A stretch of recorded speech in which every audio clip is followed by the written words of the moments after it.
సమయం ఇచ్చిన దేవుని దాసులకి నిండు వందనాలు. అలాగనే కూడి వచ్చిన మీ అందరికీ కూడా నా హృదయపూర్వక వందనాలు. మరొక అవకాశం దేవుడు మీ మధ్యలో నాకు ఇచ్చినందుకు నేను దేవుని స్తుతిస్తున్నాను. దేవునికి స్తోత్రం. హల్లెలూయా. ఒక మాట చదువుకుందాం. మొదటి సమూయేలు గ్రంథము 30వ అధ్యాయము 30వ అధ్యాయములకు రండి. 3-4 వచనాలు చదువుకుందాం. దావీదు అతని జనులను పట్టణములకు వచ్చి అది కాల్చబడి ఉండుటయు కుమారులను కుమార్తెలు చెరలోనికి కొనిపోబడి ఉండుట చూచి చెరలోనికి కొనిపోబట్టి ఉండి చూసి ఇక ఏడ్చుటకు శక్తి లేనంతగా బిగ్గరగా ఏడ్చిరి. దేవునికి స్తోత్రం. చిన్న ప్రార్థన చేద్దాం. అందరి కళ్ళు మూసుకోండి. ప్రభువా, మీరు నాతో మాట్లాడమని ప్రతి ఒక్కరము కూడా ప్రార్థన చేద్దాం. స్తోత్రం తండ్రి, సర్వశక్తిమంతుడా, సర్వాధికారి స్తోత్రం. ఈ యొక్క ఉదయకాల సమయంలో ప్రభువా, నీ పాసలో ఉన్నాము నాయన. మీ దాసుని మరుగు చేసి మాట్లాడండి. ఈ దినము మీరు మాకు ఏది అవసరమో అది మీరు అందించమని ప్రార్థన చేస్తున్నా. మీ దాసుని వట్టివాడు ప్రభువా, మీ దాసుని నోటికి మీరు దేవుడుగా ప్రభుగా ఉండండి. ప్రతి మాట మీరే పలికి మా జీవితాలకి నెమ్మది సమాధానం దయచేయండి. మీరు మాట్లాడితే మేము బ్రతుకుతాం నాయనా. తండ్రి, మీరు మాట్లాడమని సహాయం చేయమని మీ హస్తాలకు అప్పగిస్తూ యేసునామంలో మిమ్మల్ని తండ్రి.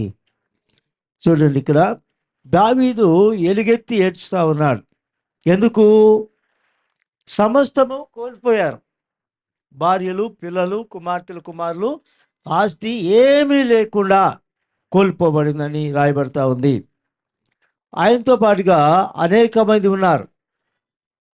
అమాలేకీయులు వచ్చి దాడి చేసి దావీదు పురుషులు లేని సమయంలో ఈ విధంగా చేసినట్లుగా మనం లేఖనాల్లో చదువుకుంటున్నాం. సమస్తము ఇక ఏమీ లేకుండా కోల్పోయారు. అంతా దోచుకొనబడింది. అయితే మనం ఏం చేస్తాం చెప్పండి? దావీదు అయితే శక్తి లేనంతగా ఏడ్చారు. దావీదుతో ఉన్నవారు కూడా ఏడ్చారని వ్రాయబడతా ఉంది. యోబు ఒక దినములో సమస్తము కోల్పోయాడు. బిడ్డలో పోయింది, ఆస్తి పోయింది. ఏమన్నాడు? యెహోవా ఇచ్చును, యెహోషాపాతు రాజు మరి తన యొక్క దేశం మీదకి నలుదిక్కులా కూడా రాజ్యాలు వచ్చి దాడి చేసినప్పుడు ధైర్యం తెచ్చుకొని దేవుని దగ్గర విచారించాడు, ఉపవాసం ఉన్నాడు అని వాక్యం సెలవిస్తూ ఉంది. ఇక్కడైతే వారు శక్తి లేనంతగా ఏడ్చారట. దేవుడు దావీదుని రాజుగా ఏర్పరచుకున్న తర్వాత ఇంకా అభిషేకించి రాజ్యము అప్పగించబడలేదు, కానీ సమూయేలు దావీదుని అభిషేకించాడు. అది జరిగిన తర్వాత మరి గొలియాతుని చంపినప్పుడు ప్రజలు దావీదుకి 10,000 కొలది అన్నారు. ఆ ఒక్క మాట వలన రాజుకు అసూయ కలిగి ఇంకా దావీదుని ఎలాగైనా చంపాలనుకున్నాడు. ఆ విధంగా తరుముతం ప్రారంభించాడు. దావీదు అరణ్యములో, గుహలలో, కొండల్లో, గుట్టల్లో దాక్కోవటం ప్రారంభించాడు. ఆ సమయంలో మరి తనకు కలిగింది మొత్తం ఒకవైపేమో సమస్తం దోచుకొనబడింది, ఒకవైపేమో మరి నిలవరం లేకుండా మరి ఆయన అడవిలో దాగుకుంటూ జీవితం.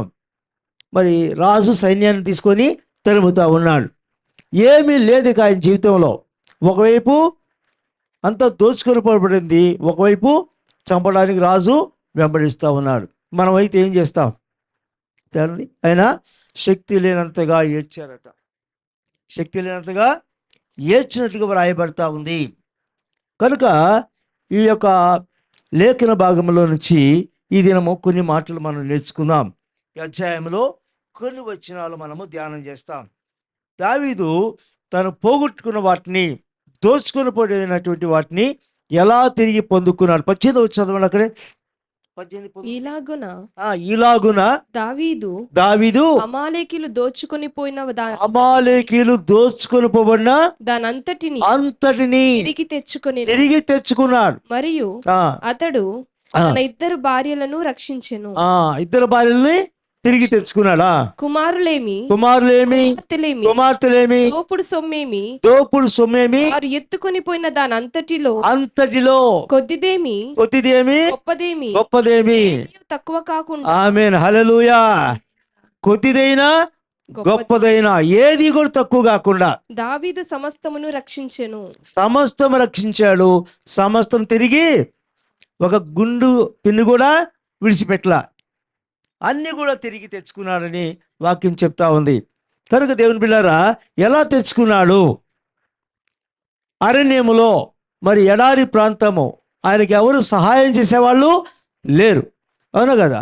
ఒకవైపేమో రాజు తరుముతా ఉన్నాడు.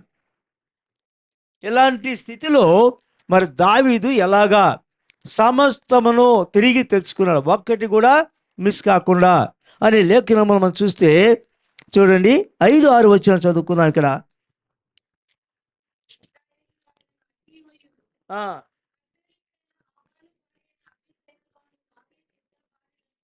అది కాదమ్మా, 30వ అధ్యాయంలోనే 5-6 వచనాలు, అదేనా?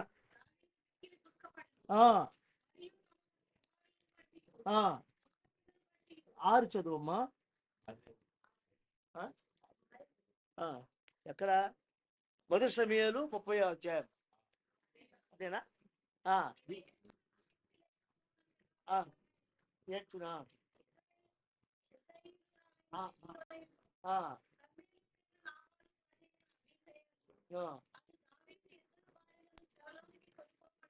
చూసి దావీదు మిక్కిలి దుఃఖపడిను మరియు తమ బట్టి ప్రాణము విసిగినందున రాళ్ళు రువి. చాలమ్మా, ఇక్కడ మనం గమనిస్తే తనతో ఉన్నవారు కూడా ఏం చేస్తున్నారు? రాళ్ళతో కూడా చంపాలనుకుంటున్నారట. ఎంత ఘోరమో చూడండి. ఎవరు వీళ్ళు? దావీదుతో ఉన్న వాళ్ళు ఇప్పుడు ఏం చేస్తున్నారు? రాళ్ళతో కొట్టి చంపాలి అనుకుంటున్నారు. అర్థం చేసుకోండి దేవుని బిడ్డలారా, ఈ లోకములో మానవ సమాజంలో ఎలా ఉంటారు అని మనం గమనిస్తే అక్కడే 22 అధ్యాయములకు రండి, ఒక మాట చదువుతాం అక్కడ. 22 1-2 వచ్చి చదవండి. 22 అధ్యాయంలో దావీదు అక్కడి నుండి బయలుదేరి అదుల్లాము గుహలోనికి తప్పించుకొని అదుల్లాము గుహకి తప్పించుకొని పోగా అతని సహోదరులను ఎవరు వచ్చారు? ఇప్పుడు అరణ్యములో ఉన్నాడు దావీదు, ఎడారిలో ఉన్నాడు, ఎవరు లేరు కదా, ఒక్కరిగా ఉన్నాడు. అక్కడికి తన కుటుంబం వచ్చింది, తన అన్నదమ్ములు వచ్చారు, ఇంకా అతని సహోదరులు తండ్రి ఇంటి వారు అందరూ వచ్చారు. సంగతి విని అతని యొద్దకు వచ్చిరి. మరియు ఇబ్బంది గల వారందరూ, ఎవరంటే వీళ్ళు ఇబ్బంది కలిగిన వాళ్ళు, అప్పులు చేసుకున్న వాళ్ళు, అసమాధానంగా ఉన్న వారందరూ అతని యొద్ద కూడుకొనగా అతడు వారికి అధిపతి ఆయను. అడవిలో ఎలా ఆదరించాడు వీళ్ళని చెప్పండి. అడవిలో ఉన్నాడు, ఆ గుహలో దాక్కుంటూ ఉన్నాడు, వాని దగ్గరికి ఎవరు రావాలి? వీళ్ళు కూడా సమస్యలో ఉన్న వాళ్ళే. అప్పులు, అసమాధానము, అశాంతి, ఆర్థిక సమస్యల్లో ఉన్న వాళ్ళే. ఇంకా వీళ్ళంతా కూడా ఆయన అధిపతిగా పెట్టుకున్నారట. దావీదుని అధిపతిగా పెట్టుకుని రాయబడతా ఉంది. అడవిలో ఏం సహాయం చేయగలడు? వీళ్ళని ఎలా ఆదరించగలడు? ఒకళ్ళిద్దరా? 400 కుటుంబాలు కదా, 400 మందిని ఎలా పోషించాడు, ఎలా సంరక్షించాడు, ఎలా ఆదరించాడు, ఎలా వాళ్ళని ధైర్యపరిచాడు, బలపరిచాడు మనం గమనించాలి. ఎందుకంటే ఈ లోకంలో చాలామంది అప్పులైనప్పుడు ఆత్మహత్య చేసుకునేవాళ్ళు, ఆర్థిక సమస్యలతో తమ జీవితాలు ముగించుకునేవాళ్ళు, అసమాధానంతో అనేకమైనటువంటి కీళ్ళలోకి వెళ్ళిపోయే వాళ్ళు మనం గమనిస్తున్నాం. అలాంటి పరిస్థితులలో దావీదు దగ్గరికి వీళ్ళు వెంబడించడానికి వచ్చారట. ఎవరెవరు? 3 చదవండి ఒకసారి.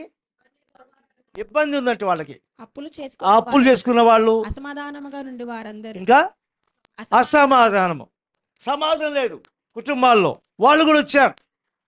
ఒంటరిగా ఉన్నప్పుడు, వానికే దిక్కు లేనప్పుడు, వానికే సహాయం చేసేవాళ్ళు లేనప్పుడు, వానే తరిమి వేస్తున్నప్పుడు, అరణ్యంలో వానికే ప్రాణభయంతో పారిపోతున్నప్పుడు వీరు వచ్చి వెంబడించారట. దేవునికి మహిమ కలుగును గాక. ఏమి చూశారు దావీదులో? దావీదులో ఏమి చూసి వీరంతా దావీదు దగ్గరికి వచ్చారు చెప్పండి? తన కుటుంబం వచ్చింది, తన అన్నదమ్ములు వచ్చారు. సౌలు రాజ్యంలో ఆ సైన్యములో ఉన్నటువంటి వారు అన్నదమ్ములు, వాళ్ళు కూడా వచ్చారు. దేవునికి స్తోత్రం, హల్లెలూయా. అలాంటి వాళ్ళు అరణ్యములో, ఎడారిలో దావీదు చేత పోషింపబడ్డారు, దావీదు చేత సంరక్షింపబడ్డారు, దావీదు చేత సమాధానం పొందుకున్నారు, దావీదు చేత తమ జీవితాల్లో నెమ్మదిని పొందుకున్నారు. అప్పుల నుంచి, ఆర్థిక సమస్య నుంచి, అసమాధానం నుంచి విడిపించబడిన వాళ్ళు అనేక సంవత్సరాలు దావీదుని వెంబడించారు. హల్లెలూయా. అనేక సంవత్సరాలు ఈ దావీదు తరమబడతా వచ్చాడు.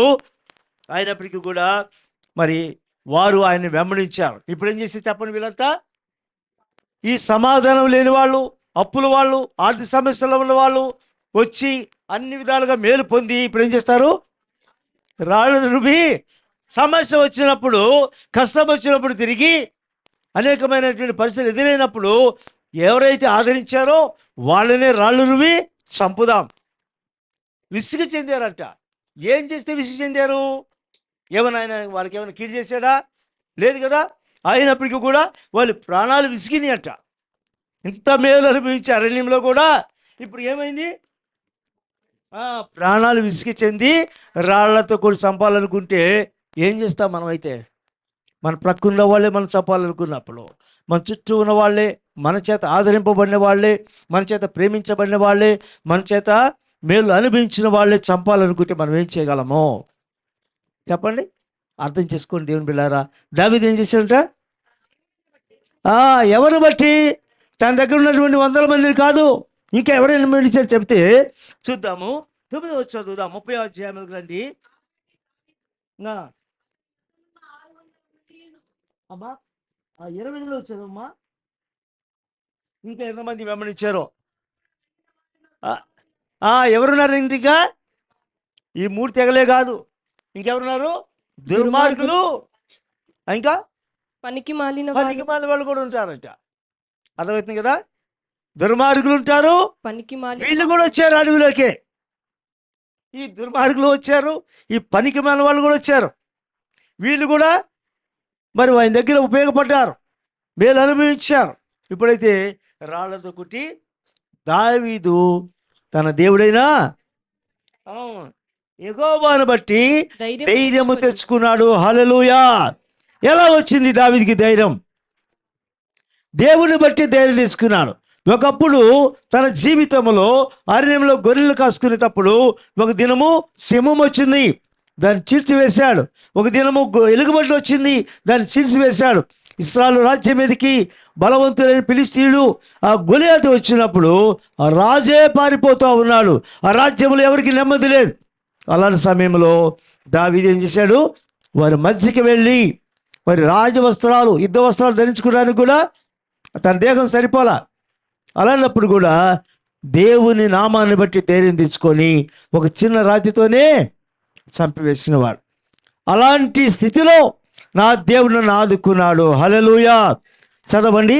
ఇందాక మనము లేఖనములో కీర్తన భాగం చదువుకున్నాం. ఏముంది అక్కడ? 4వ కీర్తనలో దావీదు ఏమంటాడు? నీతిగా ఆధారముకు దేవా, నేను పడుకొని నెమ్మదితో పండుకొని నిద్రపోవుదును.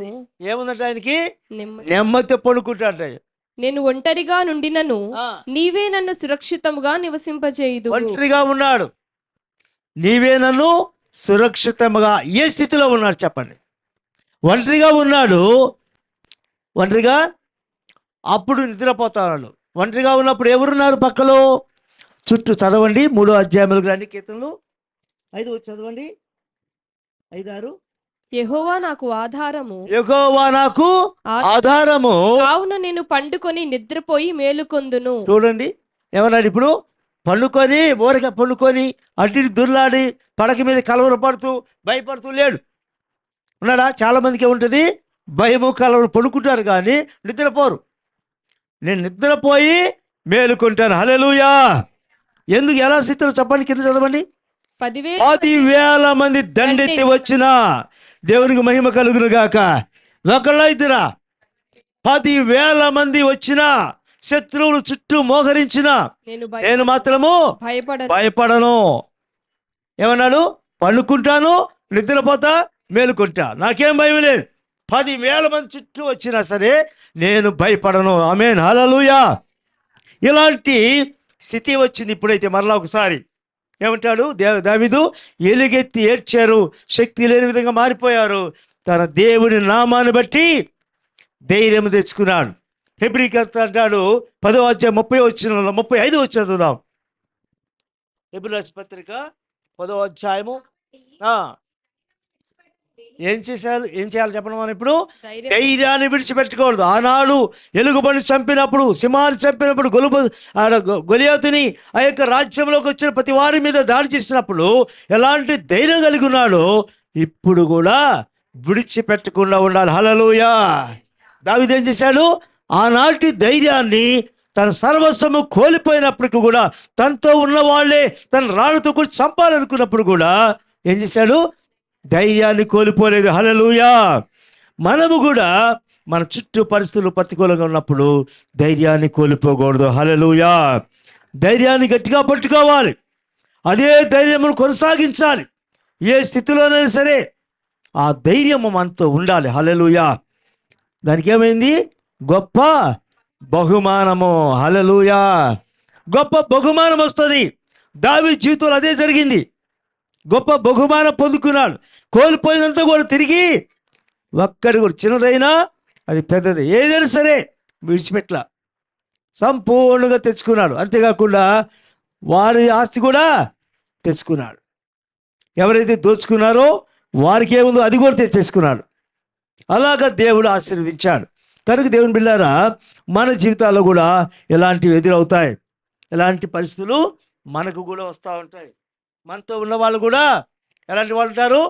దుర్మార్గులు ఉంటారు, పనికి మాలు ఉంటారు, అప్పుల వాళ్ళు ఉంటారు. వీళ్ళంతా కూడాను ఒక దశలో మనల్ని పొగుడుతారు, మనల్ని గనపరుస్తారు, మనల్ని వెంబడిస్తారు, మనతోనే ఉంటారు, మనతోనే తింటారు, మనతోనే పడుకుంటారు అన్నీ. అప్పుడు మన దగ్గర వసతులు లేకపోయినా పర్వాలేదు అనుకుంటారు. కానీ ఇక్కడ ఏమంటారంటే దేవుని నామం బట్టి ధైర్యం తెచ్చుకున్నాడు. బైబిల్ చెబుతోంది, సొలొమోను అంటాడు 14వ అధ్యాయం 26వ వచనంలో, భయభక్తులు ఏం చేస్తే చెప్పండి? యెహోవా యందు భయభక్తులు బహుధైర్యము పుట్టించును. హల్లెలూయా. ఈ ధైర్యానికి కారణం ఏంటంటే ఏమన్నాడు? భయభక్తులు కలిగి ఉన్నాడు. ఈ భయభక్తులు ఏం చేస్తుందంటే బహుధైర్యాన్ని, చదువునమాట, యెహోవా యందు భయభక్తులు కలిగియుండుట బహుధైర్యము పుట్టించును. అది అట్టి వారి పిల్లలకు ఆశ్రయ స్థానము కలదు. ఆమేన్. యెహోవా యందు భయభక్తులు కలిగియుండుట జీవపు ఊట. అది కనుక దేవుని బిడ్డలారా, బహుధైర్యం పుట్టించిందంట దావీదుకి. కారణం ఏంటంటే వారికి లేనటువంటిది దావీదులో దేవుని ఎడల భయభక్తులు. హల్లెలూయా. మనము కూడా మన పరిస్థితులు ఏమంతగా ఉన్నప్పటికీ కూడా దేవుని యందు భయభక్తులు విడిచిపెట్టకూడదు. ఎల్లవేళలా ఏ పరిస్థితిలో ఉన్నప్పటికీ కూడా దేవుని ఎడల భయమును భక్తిని కలిగి జీవించాలి. అప్పుడు మనకు తెలియకుండానే మన పరిస్థితుల్లో మనకు ధైర్యం వస్తుంది, మనం జయించగలం, మనం ముందు సాగిపోగలం అనుకుంటాం. ఆ విధంగా మన జీవితాలు గమనిస్తే దావీదు కోల్పోయినవన్నీ కూడా పొందుకున్నాడు. సమూయేలు గ్రంథంలోకి రండి. ఇప్పుడు ఆ విధంగా దుర్మార్గులు అందరూ కూడా వెంబడించిన వాళ్ళు కొట్టాలనుకున్నా కూడాను దావీదు ధైర్యం తెచ్చుకున్నాడు. హల్లెలూయా. ధైర్యం తెచ్చుకోవాలి, ధైర్యాన్ని కోల్పోకూడదు. చాలామంది ఈ ధైర్యాన్ని కోల్పోయినప్పుడు ఏం చేస్తాము? ఆత్మహత్యలు చేసుకుంటాం, మన జీవితాన్ని ముగించేస్తాం, అప్పులు కట్టలేం. ఇది ఒక వ్యక్తి నాతో చెప్తాడు, రాత్రి కాలంలో నేను మద్యము ఆ కూల్ డ్రింక్లో విషాన్ని కలుపుకొని చనిపోవాలనుకున్నానని చెప్పాడు. ఒక దైవ సేవకుడే సాక్ష్యం ఇచ్చాడు. నేను ఆశ్చర్యపడినా. దైవ సేవకుడు చనిపోవాలనుకుంటే విశ్వాసం ఏం చెప్తాము? విశ్వాసం ఏం ధైర్యం చెప్తాము నేను ఇంకా కదా? ఆయన నాతో చెప్పాడు, సంఘంలో చెప్పాడు. నేను ఆశ్చర్యపడినా. లోపల పిలిచి ఇలాంటి సాక్ష్యాలు చెప్పగలమని చెప్పిన. ఇలాంటి సాక్ష్యాలు మనము చెప్పకూడదు. ఇంకా వాళ్ళేమి ధైర్యపరుస్తావు, వాళ్ళ విశ్వాసాలు ఎలా పెంచగలము అని చెప్పిన. దేవుని బిడ్డలారా గమనించండి, దావీదు ధైర్యము తెచ్చుకున్నాడు. ఎక్కడి నుంచి? తన ప్రారంభ జీవితంలో ఎలాంటి ధైర్యము కలిగి ఉన్నాడో, ఎలా విజయాన్ని పొందుకున్నాడో, తన దేవుడు ఎలా ఆదరించాడో, ఎలా బలపరిచాడో, ఎలా ధైర్యపరిచాడో, ఎలా విజయం ఇచ్చాడో, ఎలాంటి బలమైన వాటిని జయించాడో అవన్నీ మనసులో తెచ్చుకున్నాడు. హల్లెలూయా. అవన్నీ కూడా నెమరు వేసుకున్నాడు, ధ్యానం చేశాడు. ఈ స్థితిలో 10,000 మంది వచ్చినా నా దేవుడు నాకు సురక్షితంగా క్షేమాన్ని ఇచ్చాడు. హాయిగా నిద్రపోయాను, నెమ్మదిగా ఉన్నాను, కనుక నాకు ఇక ఇప్పుడేమి కాదనుకున్నాడు. ఎవరు నాతో ఉన్న వాళ్ళకు దూరం అవుతున్నా, వాళ్ళే నన్ను దాడి చేసి గాయపరచాలనుకున్నా కూడా నా దేవుడు సహాయం ఉంది. హల్లెలూయా. చూడండి, ఆ మాట చదవండి. దేవుని బట్టి ధైర్యము తెచ్చుకొని ధైర్యము తెచ్చుకున్నాడట. ఒకటి ఏముండాలి? జయించడానికి కోల్పని పొందాలి. దోచుకున్న వాడిని తీసుకురావాలంటే ధైర్యం ఉండాలి. రెండవదిగా అక్కడ రాయబడతా ఉంది, ఇంకో మాట చదువుకుందాం. 7వ చదువుదాం. 30వ పిమ్మట దావీదు ఏఫోదు తెమ్మని యాజకుడగు అహీమెలెకు కుమారుడైన అబ్యాతారుతో చెప్పగా ఏఫోదు తెమ్మని చెప్పాడట. ఇక్కడ ఏఫోదు ధరించుకున్నాడు దావీదు. ఏం ధరించుకున్నాడు? మన జీవితాల్లో కూడా జయించడానికి ఒక ధైర్యం ఉండాలి.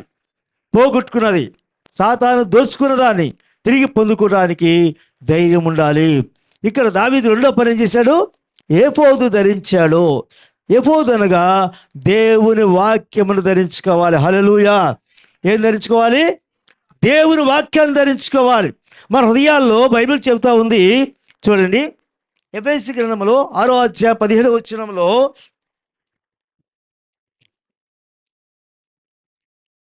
ఏలయనగా మీ నడుమునకు సత్యముని దట్టి కట్టుకొని నీతి అను మైమరువు తొడుగుకొని పాదములకు సమాధాన సువార్తవనైన సిద్ధ మనసను జోడు తొడుగుకొని నిలవబడి ఇవన్నీయుగాక విశ్వాసమును డాలు పట్టుకొనుడి, దానితో మీరు దుష్టుని అగ్నిబాణములన్నిటిని ఆర్పుటకు వాక్యమును ఆత్మ ఖడ్గమును ధరించుకోండి అన్నది ఉందా? మరియు రక్షణయను శిరస్త్రాణమును దేవుని వాక్యమును ఆత్మ ఖడ్గమును ధరించుకొనుడి. అది ఏమనాలి? వాక్యము ఒక ఖడ్గములాగా ఉపయోగించుకోవాలి. వాక్యము ఒక ఖడ్గములాగా ఉపయోగించాలి. హల్లెలూయా. వాక్యముని ఆత్మ ఖడ్గమును ధరించుకోవాలి. అది ఎలా ఉండాలి మన జీవితాల్లో అంటే, కొలసీ పత్రికలో 3వ అధ్యాయంలో 16వ చదువుకుంటే అక్కడ వాక్యము సమృద్ధిగా మీ హృదయాలలో నివసింపనివ్వమన్నాడు దేవుడు. మీ హృదయములలో చదువుమా. సంగీతముతోను కీర్తనలతోను ఆత్మ సంబంధమైన పద్యములతోను ఒకనికి ఒకడు బోధించుచు బుద్ధి చెప్పుచు కృపా సహితముగా మీ హృదయములలో దేవుని గూర్చి గానము చేయుచు సమస్త విధములైన జ్ఞానముతో క్రీస్తు వాక్యము మీలో సమృద్ధిగా నివసింపనీయుడి. క్రీస్తు వాక్యము మీ హృదయాలలో తక్కువ ఉండకూడదు కదా. ఏ సమస్యకి ఏ వాక్యమును ఉపయోగించాలి, ఏ పరిస్థితుల్లో దేవుని వాక్యమును, ఏ వాక్యము మన జీవితాన్ని ఆదరిస్తుంది, ఏ వాక్యం ద్వారా మనం ముందుకు సాగిపోగలము, ఏ వాక్యం ద్వారా మనము, ఏ వాగ్దానం ద్వారా మనము దాన్ని జయించగలము అని తెలిసి ఉండాలి. అని తెలుసుకోవడానికి ప్రతి విధమైన పరిస్థితుల్లో కూడాను దేవుని వాక్యం మనలో సమృద్ధిగా ఉండాలి. హల్లెలూయా. అప్పుడే అవసరమైనప్పుడు ఏ సమస్యలో ఏ వాక్యం ఎత్తిపట్టుకోవాలో ఆ వాక్యంతో మనం ప్రార్థన చేసినప్పుడు, ఆ వాక్యమును మన నోటితో ఉచ్చరించినప్పుడు మనం విజయం పొందుకుంటాం. కనుక ఇక్కడ దావీదు ఏమన్నాడు? వాక్యమనే ఆత్మ ఖడ్గమును ధరించాడు. హల్లెలూయా. వాక్యమనే ఆత్మ ఖడ్గమును ధరించాలి. వాక్యం ఉండాలి. మనము ఏది పడితే ఏది మాట్లాడితే ఉపయోగం లేదు. వాక్యము ద్వారానే అపవాదిని జయించగలం. ప్రభు ఏం చేశాడు చెప్పండి? మత్తయి సువార్తలోను లూకా సువార్తలో ఏమన్నాడు? ఈ రాళ్ళు రిట్లుగా చేసుకోమని తినమని. మనుషుడు రిట్టి వల్ల కాదు, మాట వల్ల దేవుని మాట బ్రతికిస్తున్నట్టున్నాడు. మన జీవితాల్లో కూడా చాలా పర్యాలు అలాంటివి ఎదురవుతాయి. సాతాను పలు విధాలుగా శోధిస్తాడు. పలు విధాలుగా మనల్ని బలహీనపరచాలి చూస్తూ ఉంటాడు. కనుక దేవుని బిడ్డలారా, ఒక దినము ఒక సహోదరి నాతో కొట్లాడుతూ, నువ్వు డబ్బు లేకపోతే సేవ చేయలేవు, డబ్బే లేకపోతే నువ్వు ఏం చేయగలవు, ఇంట్లోంచి బయటికి రాలేవంది. నేను చెప్పాను, డబ్బు నన్ను వెంబడించాలి కానీ డబ్బుని నేను వెంబడించనని చెప్పిన. అలా 5 ఏళ్ళ సేవ చేస్తానని చెప్పిన. అంటుంటే ఆమె వినలా. 1 గంట సేపు వాదిస్తూ వచ్చింది. నాకు కోపం వచ్చి నా జేబులో ఒక 10,000 ఉన్నాయి, అలా తీసి బుట్టికాలతో తొక్కేసి ఇది ఎంత తొక్కుతానో అది ఎంత నన్ను వెంబడిస్తుందని చెప్పిన. ఇది ఎంత తొక్కుతానో నేను, అది నన్ను వెంబడిస్తానే ఉంటుంది. నేను చీకొట్టినా కూడాను, నా బూటుకాలతో తొక్కినా అది ఎప్పుడు నన్నే వెంబడిస్తుంది అని చెప్పిన. దేవుని స్తోత్రం. ఆశ్చర్యం ఏంటంటే, ఒక అక్కని నేను ప్రార్థన చేసి అమెరికా పంపించిన. ఆమె వెళుతుండగా ఆ ఎయిర్పోర్ట్లోనే ఆమెకి వామిటింగ్స్ అయిపోయినాయి. తిరిగి ప్రయాణానికి టికెట్ తీసుకుంటా ఉంది. నేను చెప్పాను ఫోన్లో, నేను నీకు ప్రార్థన చేస్తున్నాను, అక్కడే స్థిరపడతాను దేవుడు చెప్పాడని చెప్పిన. హల్లెలూయా. అంటే ఇక ఆ ఎయిర్పోర్ట్లోనే ప్రార్థన చేస్తుండగా ఆమె స్వస్థపరచబడింది. ఇప్పుడు కూడా అమెరికాలో ఉంది. 20 సంవత్సరాలుగా అక్కడే ఉంది. ఆమె ఏం చేసిందంటే, మొదటి జీతం నాకు పంపింది. నేను తొక్కుతా ఉన్నాను, వాళ్ళ అన్న వచ్చాను నా దగ్గరికి. అన్న ప్రార్థన చేయన్నాను. ఏమి ఇట్లా వచ్చావు, ఈ టైంలో వచ్చావు అన్న. ఆయన టీచరు, ఏ స్కూల్లో పెట్టి వచ్చావు అన్న. లేదన్నా, అక్క నీతో మాట్లాడమని పంపించిందన్న. వచ్చి నాకు 20,000 జీతం వచ్చిందంట. ఆ డబ్బులు తెచ్చి నా చేతిలో పెట్టాడు. ప్రార్థన చేయన్నాడు.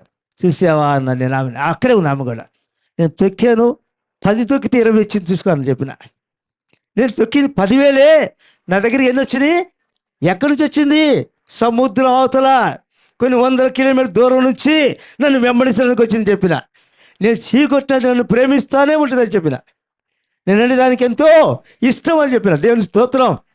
కనుక దేవుని బిడ్డలారా, మనము ద్వేషించినా అది మనం వెంబడిస్తుంది. హల్లెలూయా. అదే మనం తెలుసుకునే సూత్రం.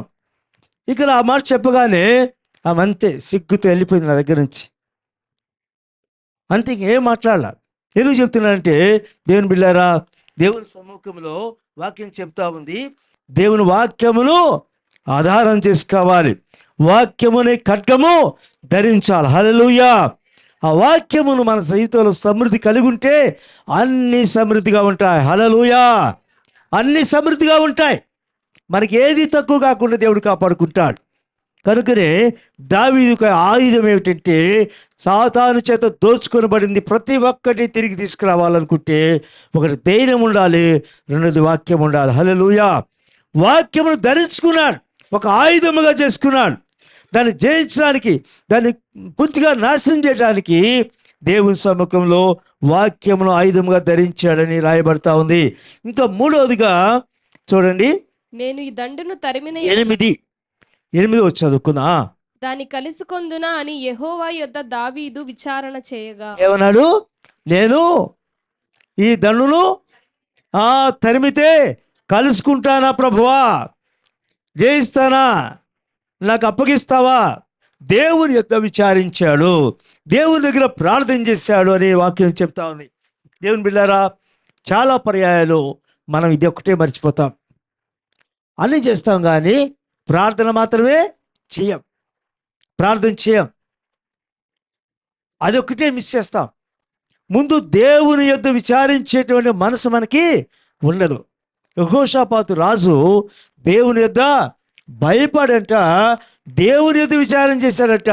ఈ సిరియా వాళ్ళు వచ్చారు ప్రభువా, ఇందుకు అవతల నుంచి ఇంకొకళ్ళు వచ్చారు, ఈ విధంగా చుట్టూ దేశాల వాళ్ళు సైన్యం వచ్చింది, నన్ను ఏం చేయమంటావు?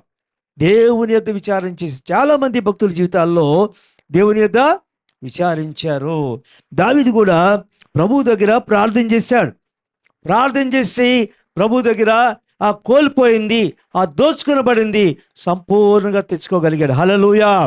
మన జీవితాల్లో కూడా అలాగే జరుగుతుంది. చాలా పర్యాలు మనం కూడా చాలా విషయాలను కోల్పోతుంటాం. ఆత్మీయంగా అనేక విలువైన వాటిని పోగొట్టుకుంటాం.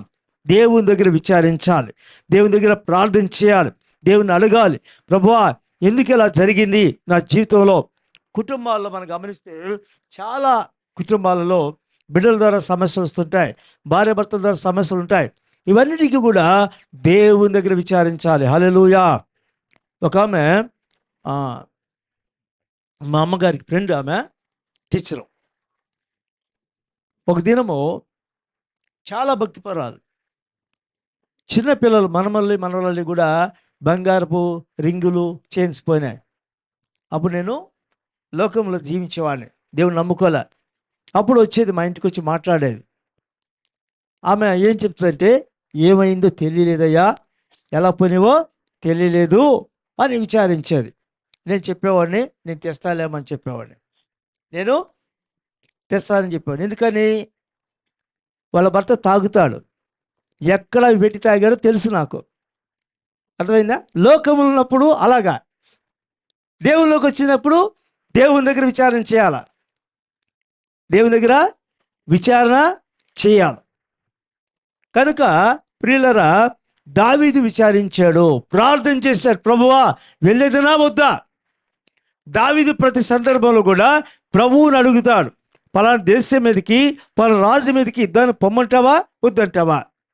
నువ్వు పొమ్మంటే పోతా, లేకుంటే మానుకుంటా. ఇది దావీదు యొక్క జీవితంలో జరుగుతూ వచ్చిందనమాట. కనుక ఇక్కడ ఏం చేశాడు? ప్రార్థన చేశాడు, ప్రభు దగ్గర ఇచ్చే. దేవుడు ఏమన్నాడు? తరుము, నిశ్చయముగా నీవు వారిని కలుసుకొని తప్పక వాళ్ళని నిశ్చయముగా నువ్వు కలుసుకుంటావు, నీ వారందరినీ దక్కించుకొందు అని సెలవిచ్చాడు. దేవుడు వాగ్దానం చేశాడు. ప్రార్థనకి జవాబు వచ్చే వరకు ప్రార్థన చేయాలి. దేవుని స్తోత్రం. ప్రార్థన చేసి ముగించకూడదు. దేవుడు పొమ్మనాలి, దేవుని సంకల్పం తెలియచేయబడాలి. అక్కడికి పోతే నేను పొందుకుంటాను లేదా, అవి నాకు వస్తాయా రావా, నేను వాటిని జయించానా లేదా, ఆ యొక్క పరిస్థితుల్లో నాకు విజయం ఉందా లేదా, అపజయమా విజయమా, దేవాని చిత్తం ఏమిటి? దేవుని దగ్గర విచారం చేయాలి. హల్లెలూయా. దేవుని అడగాలి, దేవుని దగ్గర మనము జవాబు పొందాలి. హల్లెలూయా. అప్పుడే మనము చేసే కార్యానికి మనకు విజయం వస్తుంది. దోచుకున పడింది, పోగొట్టుకున్నది అంతా కూడాను తిరిగి పొందుకోవడానికి దేవుడు అన్నాడు, వెళ్ళు, తరుము, తిరిగి నీవు అన్ని కూడా తీసుకొచ్చుకుంటావన్నాడు. జవాబు వచ్చే వరకు ప్రార్థన చేయాల. చూడండి, లేఖనములో రాయబడింది, ఒక మాట చదువుకుందాం. రోమపత్రిక 12వ అధ్యాయము 12వ వచనములో, కాబట్టి సహోదరులారా, పరిశుద్ధమును దేవునికి అనుకూలమునైన సజీవ యాగముగా మీ శరీరములను ఆయనకు సమర్పించుకోండి. దేవుని వాత్సల్యమును బట్టి మిమ్మును బతిమాలుకొనుచున్నాము. 12 ఏముండాలి? నిరీక్షణ ఉండాలి, సంతోషించాలి. ఎలా సంతోషం చెప్పండి? అన్ని పోగొట్టుకు సంతోషం వచ్చిద్దా? అప్పుడు కూడా సంతోషించాలంట. నిరీక్షణ కలిగిన వాళ్ళు అయ్యుండి సంతోషిస్తూ, ఓర్పు ఉండాలి. ఓర్పు లేకపోతే ఏం చేస్తాము? రాళ్ళతో కొట్టి చంపాలనుకుంటాం. ఓర్పు లేనప్పుడు ఎదురు వాళ్ళని చంపుదాం, నీవే కారకుడివి, నువ్వు లేకపోతే ఇదంతా జరిగేది కాదు అంటాం. నీ వల్లనే మావన్నీ పోగొట్టుకున్నాం. ఓర్పు ఉండాలి, సహనం ఉండాలి. చదువుమా. ఆమేన్. ఏముండాలి? ప్రార్థనలో పట్టుదల కలిగి ఉండాలి. పట్టుదల కలిగి ప్రార్థన చేశాడు దావీదు. వెనక తీక ప్రభు జవాబిచ్చే వరకు కూడా. కీర్తన గ్రంథంలో అంటాడు, నేను ఉదయకాలం చేతులు ఎత్తాను, సాయంకాలమైన నా చేతులు వెనుకకు తీయకుండా జవాబు వచ్చే వరకు కూడా ప్రార్థన చేస్తూనే ఉన్నాడట. కనుక పట్టుదల ఉండాలి. దేవుని స్తోత్రం. జవాబు వచ్చే వరకు కూడా, ప్రభు ఆలకించే వరకు కూడా, ప్రభు యొక్క సంధానములకు ప్రార్థన చేరే వరకు కూడా. 18వ కీర్తనలో రాయబడతా ఉంది, దేవుని ఆలయంలో ప్రార్థన చేస్తుంటే ఆ ప్రార్థన అంట దేవుని సముఖంలోకి వెళ్ళి ఆ దేవుని చెవుల్లోకి వెళ్ళిపోయిందట. దేవుడు కదిలాడట, భూమి కంపించిందంట. హల్లెలూయా. అలాంటి ప్రార్థన, ప్రకృతి శక్తులు కూడా కదిలించబడినాయి. మేఘముల మీద ఎక్కి వచ్చాడట ఆయన, గాలి రెక్కల మీద ప్రత్యక్షమై వచ్చాడట. నాకంటే బలవంతులైన భగవాను చేతిలో నుంచి నా దేవుడు నన్ను విడిపించాడు. కారణం ఏంటంటాడు? నేను ఆయనకి ఇష్టుని గనక. హల్లెలూయా. దేవుడికి ఇష్టడుగా ఉండి దావీదు ప్రార్థన చేస్తా ఉన్నాడు, పట్టుదలతో ప్రార్థన చేస్తున్నాడు. ప్రభువా, ఇదిగో నా చుట్టుపక్కల వాళ్ళు కూడా నన్ను చంపాలనుకుంటున్నారు, ఒకవైపు దావీదు తరుముతా ఉన్నాడు, ఏం చేయగలను ప్రభువా, నేను పోగొట్టుకుని తిరిగి తెచ్చుకోగలనా లేదా? దేవుని దగ్గర విచారించాడు. హల్లెలూయా. ఎలాంటి పట్టుదలతో ప్రార్థన చేయాలా? యోబు ప్రార్థన చేసి ఒక మంచి మాట చదువుకుందాము. తిండి 16 అధ్యాయంలోకి రండి, 18వ వచనంలో చదువుదాము. స్తోత్రమయ్యా. 16 అధ్యాయం 18వ వచనం. భూమి నా రక్తమును కప్పివేయకుము. ఏ స్థితిలో ఉన్నారు చెప్పండి? చనిపోయే స్థితిలో ఉన్నాడు. ఆఖరి గడియల్లో ఉన్నట్టుగా ఉంది ఆయన పరిస్థితి. తన ప్రాణము పోయే స్థితిలో ఉన్నాడు. భూమి రక్తమును కప్పకము, నా మొరకు విరామము కలుగకుండును గాక. ఆమేన్. ఏమన్నాడు? నువ్వు నన్ను మృంగాలనుకుంటున్నావేమో, నేను మొరపెడుతూనే ఉంటా, విరామం లేని మొరపెడతాను నేను. దేవునికి మహిమ కలుగును గాక. ఏమన్నారు చెప్పండి? విరామం లేదు మొరకి. అది జవాబు వచ్చే వరకు కూడా ఈ భూమి కప్పటానికి దానికి అధికారం ఉన్నప్పటికీ కూడా ఏమన్నాడు దేవుడు? గద్దిస్తున్నాడు భక్తులు, ఏ భూమి, నువ్వు నా రక్తాన్ని కప్పలేవు, కప్పడానికి అధికారం లేదు, ఎందుకంటే నేను విరామం లేకుండా మొరపెడుతున్నాను. నువ్వు చనిపోతాను కనుక నువ్వు నన్ను లోపల కప్పేస్తావు అనుకుంటున్నావేమో, కానీ నేను అలాగ లేను, విరామం లేకుండా మొరపెడతానే ఉంటా. హల్లెలూయా. మరణ స్థితిలో కూడా ప్రార్థన చాలించలేదు, తిరిగి రెండంతల దీవెన వచ్చే వరకు కూడా ఈ మొరకి విరామం లేదు యోబుకి. హల్లెలూయా. రెండంతల దీవెన పొందే వరకు కూడా, కోల్పోయినవన్నీ కూడా తిరిగి పొందే వరకు కూడా విరామం లేని మొరపెట్టాడు యోబు అని బైబిల్ చెప్తా ఉంది. హల్లెలూయా. దావీదు కూడా పట్టుదలతో ప్రార్థన చేశాడు అని లేఖనం ద్వారా మనం నేర్చుకుంటూ ఉన్నాం. కనుక దేవుని బిడ్డలారా, మన జీవితాల్లో కూడా ఇట్టి ప్రార్థన ఉండాలి. జవాబు వచ్చే వరకు కూడా పట్టుదలతో ప్రార్థన చేశాడని లేఖనం సెలవిస్తూ ఉంది. దేవుడు అనుమతించాడు, దేవుడు సెలవిచ్చాడు, నువ్వు వెళ్ళు, తరము, వాటిని నువ్వు పొందుకుంటావు, వాటిని నువ్వు జయిస్తావు అని చెప్పినట్టుగా రాయబడతా ఉంది. దేవుని బిడ్డారా, ఇంకా 4వదిగా పోగొట్టిన వాటిని పొందుకోవడానికి ఒకటి ధైర్యం ఉండాలి, వాక్యం ధరించుకోవాలి. 3వదిగా ఏం చెప్పాను? ప్రార్థన ఉండాలి. 4వదిగా ఏముండాలి అంటే 9-10 వచ్చి చదువుదాం. 30 అధ్యాయంలోకి రండి.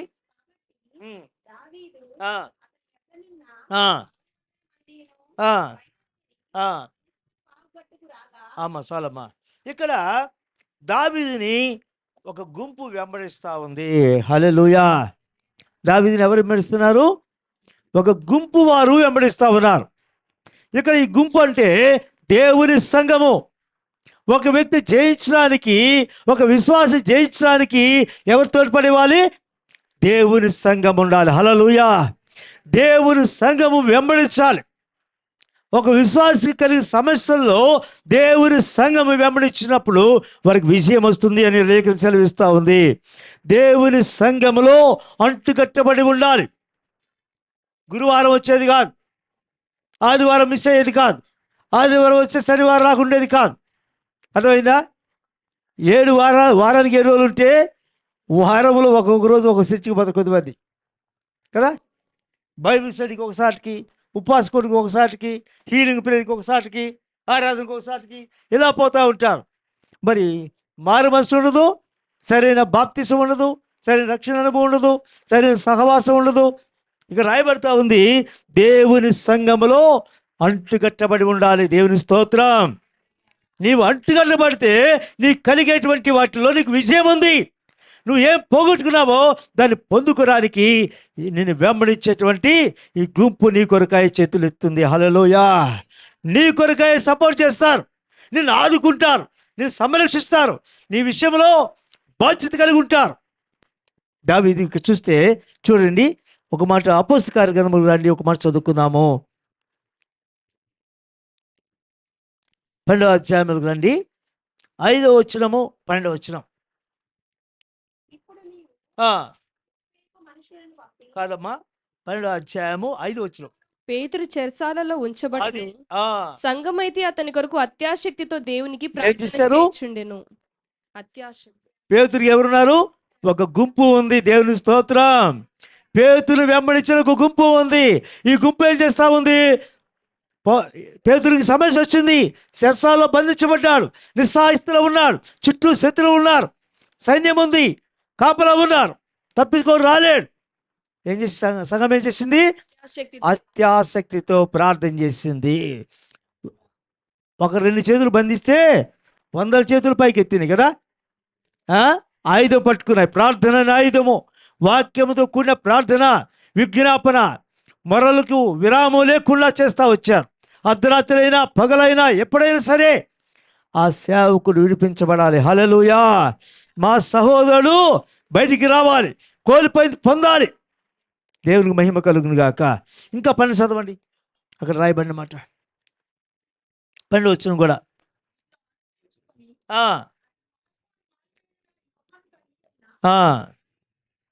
వచ్చాను. అనేకులు కూడి ప్రార్థన చేస్తా ఉన్నారు. చూడండి, అతడు తలవాకిట ఏమైంది చెప్పండి? ప్రార్థన ఏం చేసింది? పరలోకము తెరవబడింది, పరలోకము ఆజ్ఞాపించాడు దేవుడు, దూతను పంపి విడిపించమని. హల్లెలూయా. దేవుడు గొప్ప కార్యం చేశాడు. అలాగా వెంబడించే గుంపు ఉండాలి, ఆ గుంపులో నీవు ఒకటిగా ఉండాలి, ఆ గుంపులో సహవాసం ఉండాలి. దేవుని బిడ్డారా, సహవాసం ద్వారా జయించగలము. అంటుకట్టబడి దేవుని సంఘములో అంటుకట్టబడి జీవించినప్పుడు ఈ విజయం వస్తుంది. కోల్పోయినవన్నీ పొందుకుంటావు, దోచుకొనబడినవి పొందుకుంటావు.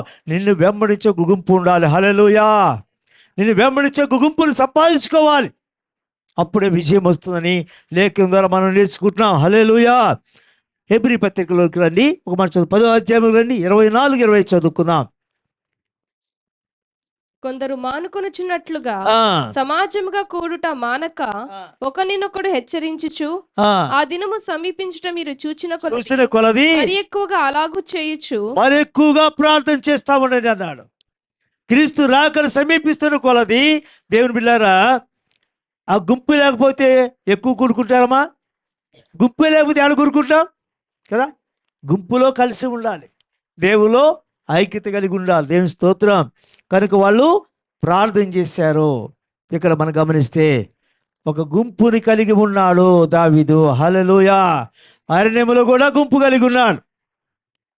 వారు వెంబడించారట యుద్ధంలో విజయం పొందుకోవడానికి. అందులో కూడా కొద్దిమంది 200 మంది, 600 మందిలో 200 మంది అలసిపోయిన వాళ్ళు, సోమరులు, మేము రాలేము, నది దాటలేము, ముందుకు రాలేము అని అక్కడ ఆగిపోయారట. కొద్దిమంది ఉంటారు, కొద్దిమంది వెనకలాగే వాళ్ళు ఉంటారు, మేము రాలేమనే వాళ్ళు ఉంటారు. అయినప్పటికీ కూడా ధైర్యాన్ని కోల్పోక, విశ్వాసాన్ని కోల్పోక, నిరీక్షణ కోల్పోక మరి దేవుని సముఖంలో దావీదు విజయం సాధించిన ముందుకి సాగిపోయాడట. చూడండి, ఇంకో మాట చదువుదాము, 11 చదువుదాం. పొలములో ఒక ఐగుప్తుడు కనబడెను.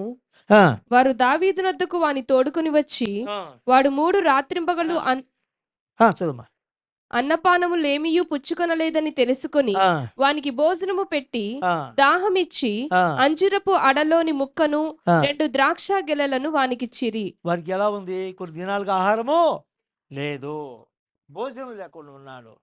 ఈయన అడవిలో ఉన్నాడు, అన్ని దోసుకోపండి. ఆయన ఏం చేస్తాడు? ఈయన వానికి ఆహారము పెడతా వచ్చాడట. ఆత్మల పట్ల భారం ఉండాలి. దేవుని స్తోత్రం. నశించిపోతున్నటువంటి ఆత్మల కొరకైన భారము కలిగి ఉండాలి, అప్పుడు నీకు విజయం ఉంది అని వాక్యం చెప్తా ఉంది. దేవుడు అన్నాడు, మత్తయి సువార్తలకు మరి చదువుకుందాము, చదవండి, 25వ అధ్యాయం రండి, 35, 36 వచనంలో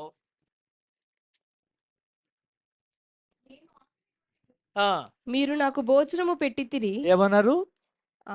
ఆకలి కొన్నాను, మీరు నాకు భోజనం పెట్టారు. దప్పిగొంటిని, నాకు దాహం ఇచ్చారు. పరదేశినై ఉంటిని, పరదేశి ఉన్నారు, నన్ను చేర్చుకున్నారు. దిగంబరునై ఉంటిని, వస్త్రాలు లేకుండా ఉంటే వస్త్రాలు బట్టలిచ్చితిరి. రోగినై ఉంటిని, నన్ను చూడవచ్చితిరి. చెరసాలలో ఉంటిని, నా ఎద్దుకు వచ్చితిరని చెప్పాను. వీళ్ళేమంటారు? ఎప్పుడు ప్రభువా ఇవన్నీ ఎప్పుడు జరిగినాయి అంటున్నారు కదా.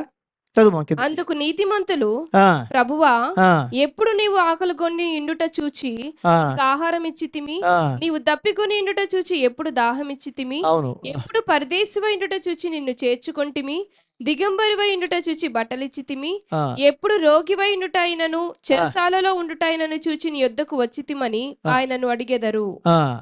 ఇంకేమన్నాడు ప్రభు? అందుకు రాజు, ఆ, మిక్కిలి అల్పులైన ఈ నా సహోదరులలో ఒకరికి అల్పులైన ఈ నా సోదరుడు ఒకరికి మీరు చేసితిరి గనుక ఆ, నాకు చేసితిరని ఆమేన్, నిశ్చయముగా హల్లెలూయా. చూడండి ఎంత మాట దేవుడు అన్నాడు. మీరు నాకు చేసినట్టు ఎవరైతే అలాంటి స్థితిలో ఉన్నారో వారు మీరు ఆదరించారు కనుక నాకు చేసినట్టుగా నేను భావిస్తానన్నాడు దేవుడు. కనుక ఇక్కడ ఆకలిగొని ఉన్నాడు, యుద్ధంలో పారిపోయి వచ్చాడు, కొన్ని దినాలుగా ఆహారమే లేదు. అయితే దేవుడు దావీదు అంటాడు ఇక్కడ వానికి ఆహారం పెట్టాడట. వాడు నశించిపోకుండా అనేక దినాలుగా ఆహారం లేకుండా ఉంటే వాడిని ఆదరించాడు. మనము కూడా నశించిపోతున్న ఆత్మల కొరకే భారం కలిగి ఉండాలని ఈ లేఖనం మనం బోధిస్తూ ఉంది.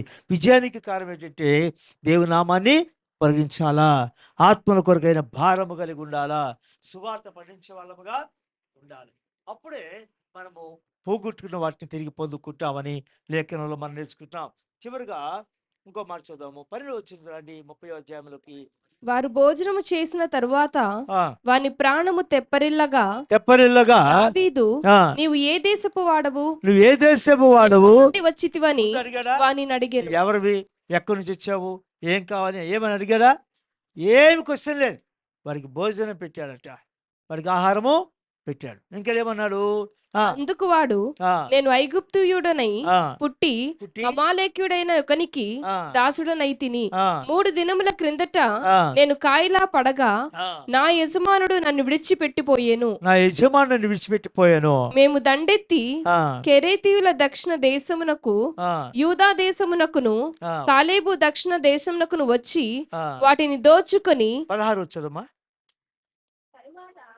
వాడు వారి దగ్గరకు దావీదును నడిపింపగా ఫిలిస్తీన్ల దేశంలో నుండి ఇక్కడ దావీదు వాళ్ళు కలుసుకోవడానికి ఏం చేశాడు? దారి తెలియదు, దారి మార్గము తెలియదు, సహాయం కావాలా. ఇక్కడ చూస్తే మనకేం కనిపిస్తుందంటే 12 నుంచి 16 వచ్చి చదువుకుంటే పరిశుద్ధాత్మ చేత నడిపించబడ్డాడు దావీదు అని మనం నేర్చుకుంటున్నాం. ఇక్కడ ఏం చేశాడు? ఆత్మ సహాయం పొందాడు, పరిశుద్ధాత్మ చేత నడిపించబడినట్లుగా మనము గమనించాలి. ఆ వ్యక్తి దారి చూపించడం అనగా ఇక్కడ ఆత్మ సహాయము, ఆత్మ నడిపింపుకి అప్పగించుకున్నాడు. ఆత్మదేవుని యొక్క సహాయం చేత నడిపింపు పొందాడు, నడిపించబడ్డాడు. కనుక వారు ఎక్కడ ఉన్నారో, ఎక్కడ తీసుకుపోయారో అక్కడికి వెళ్ళగలిగాడని మనం నేర్చుకుంటున్నాం. కనుక దేవుని బిడ్డలారా, సత్యములోకి నడిపిస్తాడు ఆత్మ వచ్చినప్పుడు. 16 అధ్యాయం సువార్తలో 13 వచనంలో ఆత్మ వచ్చినప్పుడు మనల్ని సమస్తమును బోధించి అవి మనకి బయలుపరచబడతాయి అని రాయబడతా ఉంది. కనుక ఆత్మ సహాయం ఉండాలి. గలతీ పత్రికలో కూడా ఒక మాట రాయబడతా ఉంది, ఆత్మ చేత శరీర కార్యములు చంపినలా మనము జీవిస్తాము అని ఉంది. ఆత్మ సహాయం పొందాలి. ఇంకా కొరింథీ పత్రికలో రాయబడతా ఉంది 2వ అధ్యాయము 10-14 వచనాల్లో ఆత్మ సహాయం పొందాలి. చదవండి. 2వ అధ్యాయము 10 నుంచి 14 వచనాల్లో 1 కొరింథీ, మనకైతే దేవుడు వాటిని తన ఆత్మవన బయలుపరిచి ఉన్నాడు. ఆత్మవన బయలుపరిచి ఎక్కడ ఉన్నారో, ఎక్కడ దాచిపెట్టారో మన సొమ్మంతా తీసుకెళ్ళి ఏం చేశారు? ఆత్మ ద్వారా బయలుపరచబడాలి. ఆత్మ అన్నిటినీ దేవుని మర్మములను కూడా పరిశోధించుచున్నాడు. ఆమేన్. దేవుని ఆలోచన కూడా తెలియజేస్తాడు. ఆత్మ ఏం చేస్తాడు? ప్రార్థన చేస్తున్నప్పుడు వెళ్ళొచ్చు, వెళ్ళకూడదు ఎవరు చెప్పాలి? ఆత్మనే బయలుపరచాలి కదా. కనుక ఆత్మ సహాయము ద్వారానే మనము పోగొట్టుకున్న వాటిని, దోచుకొని పోయిన వాటిని తిరిగి సంపాదించుకోగలము. ఆత్మ సహాయము అన్నిటినీ బోధించేవాడు ఆత్మదేవుడు అని ఈ లేఖనం ద్వారా ఆ వ్యక్తికి, దావీదుకి అడిగాడు, నేను వెళ్ళి కలుసుకోవాలంటే ఏ మార్గం వెళ్ళాలి, ఎలా వెళ్తే నేను కలుసుకోవాలంటే దేవుడు ఆ వ్యక్తి ద్వారా మార్గం చూపించాడు. కనుక దేవుని యొక్క ఆత్మ ద్వారానే మనం నడిపించబడినప్పుడు విజయం ఈ లేఖనం మనం బోధిస్తూ ఉంది. హల్లెలూయా.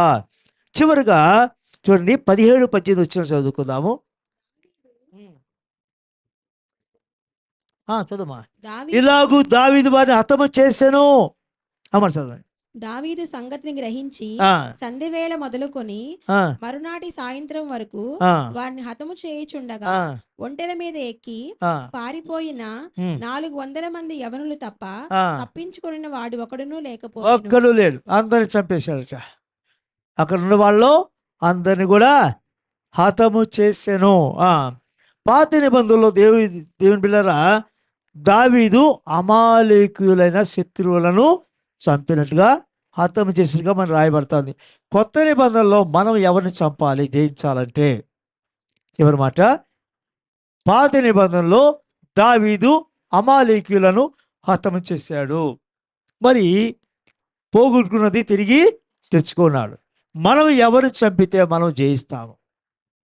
ఎవరిని చంపితే, చదవండి కొలసీ పత్రిక 3వ అధ్యాయం 5వ వచనము. కావున భూమి మీదనున్న మీ అవయవములను అనగా జారత్వమును, అపవిత్రతను, కామాతురతను, దురాశను, విగ్రహారాధనైన ధనాపేక్షను చంపివేయుడి. ఇటు చంపాలి. అమాలేకుల్ని దావీదు చంపాడు, మనము ఈ శరీర కోరికలను చంపాలి అని మనం నేర్చుకుంటున్నాం.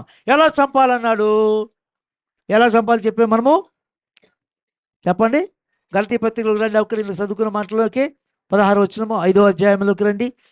ఎలా చంపాలో నేను చెప్పినదేమనగా ఆత్మానుసారంగా నడుచుకొనుడి, అప్పుడు మీరు శరీరేచ్ఛలను నెరవేర్చరు. శరీరము ఆత్మకును, ఆత్మ శరీరమునకును. అక్కడేమో అమాలేకులతో పోరాడాడు దావీదు, మనము శరీరానికి ఆత్మకు యుద్ధం విరోధముగా అపేక్షించును. ఇవి ఒకదానినొకటి వ్యతిరేకముగా ఉన్నవి గనుక మీరేవి చేయ నిశ్చయించితురో వాటిని చేయకుందురు. వాటిని చేయలేమా. మీరు ఆత్మచేత నడిపింపబడిన ఎడల ధర్మశాస్త్రమునకు లోనైన వారు కారు. అది ఆత్మచేత శరీర క్రియలు చంపిన ఎడల అని లేదా, అక్కడ ఉంది కదా లేదా.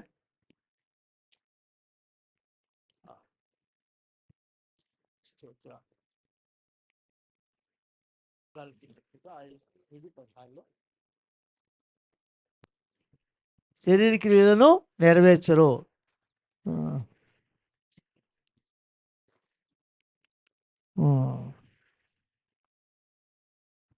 అంతేలేమ్మా. 8వ అధ్యాయము రోమా పత్రిక చదవండి. రోమి 8వ అధ్యాయము 12, 13 వచనాలు చదువుదాము. కాబట్టి సహోదరులారా, శరీరానుసారంగా ప్రవర్తించుటకు మనము శరీరమునకు రుణస్థులము కాము. మీరు శరీరానుసారంగా ప్రవర్తించినడలా చావవలసిన వారి ఇందురు గాని ఆత్మచేత శరీర క్రియలను చంపిన ఎడల జీవించదు. అది ఏం చేయాలి, మనము ఆత్మచేత శరీర క్రియలను చంపాలి అని లేఖనము సెలవిస్తూ ఉంది. దేవునికి స్తోత్రం. కనుక ప్రియులరా, ఈ యొక్క ఉదయకాల సమయంలో మనము దోచుకున్నబడి వాటిని మనం తిరిగి పొందుకోవాలని ఏం చేసి చెప్పండి. ఒకటి, ధైర్యము ఉండాలి, తెచ్చుకోవాలి. రెండవది, వాక్యమును ధరించుకోవాలి. మూడవదిగా ఇంకా ప్రార్థన చేయాలి. సంఘములో అంటుకట్టబడాలి. దేవునికి మహిమ కలుగును గాక. ఆత్మచేత నడిపించబడాలి. ఇవన్నీ కలిగి ఉన్నప్పుడు నువ్వేం కోల్పోతున్నావో అవి పొందుకుంటావు. దావీదు వీటిని జయించడానికి సమస్తం ఒక్కటి కూడా తక్కువ కాకుండా, అది చిన్నదైనా అది పెద్దదైనా ఏది మిస్ కాకుండా తను పోగొట్టు దోచుకున్నాడు, శత్రువుది కూడా దోచుకుని వచ్చాడు. కనుక మనము కూడా అటు ప్రార్థన, అటు విశ్వాసము, అటు నమ్మకము కలిగి జీవించుదాం గాక. హల్లెలూయా. ప్రభువు మాటలు